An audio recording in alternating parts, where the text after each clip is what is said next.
देख रहे हैं SPN9 न्यूज़ और आपके साथ मैं हूं क्रांति सिंह। एक बार फिर आपके लिए जो है महाराष्ट्र की सबसे बड़ी अपडेट लेकर के पहुंची हूं। आपको बता दें कि महाराष्ट्र में जो सियासी बवाल मचा हुआ है, अगर हम उस सियासी बवाल पर नजर डालें तो देखिए साफ तौर पर देखने को मिलता है कि जहां एकनाथ शिंदे वर्सेस उद्धव ठाकरे की लड़ाई देखने को मिल रही है, वहीं इस लड़ाई की वजह से भाजपा को सबसे बड़ा फायदा मिला है। और देखिए अभी जो मौजूदा स्थिति है उसके बीच में भी जो लड़ाई चल रही है शिवसेना की कमान को लेकर के, उस लड़ाई के बीच में भी अगर सबसे बड़ा किसी का फायदा हो रहा है तो वो है भाजपाई। क्योंकि देखिए शिवसेना की कमान चाहे उद्धव ठाकरे के खेमे में जाए चाहे एकनाथ शिंदे के खेमे में जाए, सबसे मजबूत पाला, यानी कि शिवसेना के वो गुट जो हमेशा से अब भाजपाई के हो चुके हैं और कई सारे ऐसे भाजपा के नेता में जो है शामिल होते जा रहे हैं, उनको अब कोई नहीं रोक सकता है। तो जाहिर सी बात है कि अब शिवसेना की कमान भले ही उनसे अलग रहे, लेकिन यहाँ पर उनकी सबसे बड़ी जीत हो सकती है। देखिए कहीं ना कहीं अब एकनाथ शिंदे की भी जो ज़रूरत है वो भाजपा खेमे में कम होती हुई जा रही है, क्योंकि भाजपा अब तमाम नेताओं से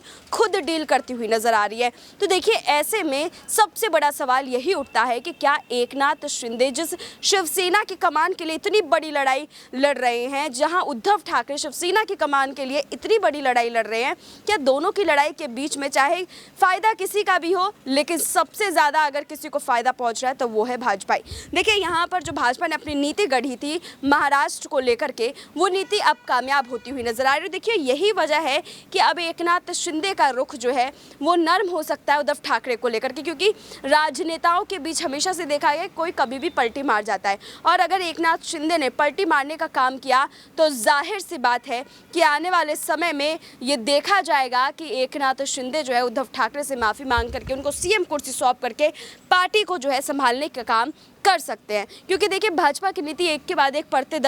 जो है उठती जा रही है, और ऐसे में देखना यही बेहद दिलचस्प होगा कि आने वाले समय में अगर ये एक और पर्दा हटता है तो क्या एकनाथ शिंदे आईने में अपने आप को देख पाएंगे, और अगर देखते हैं तो क्या वो उद्धव ठाकरे की मदद के लिए आगे आएंगे या नहीं। चलिए ये तो समय पर छोड़ देते हैं, लेकिन आप हमें कमेंट में बताइएगा ज़रूर कि आपको क्या लगता है महाराष्ट्र की सियासत में अब अगला खेला क्या होगा। बहरहाल हमारे आज की इस खास रिपोर्ट में बस इतना ही। देश दुनिया की तमाम बड़ी खबरों के लिए देखते रहिए SPN9 न्यूज़।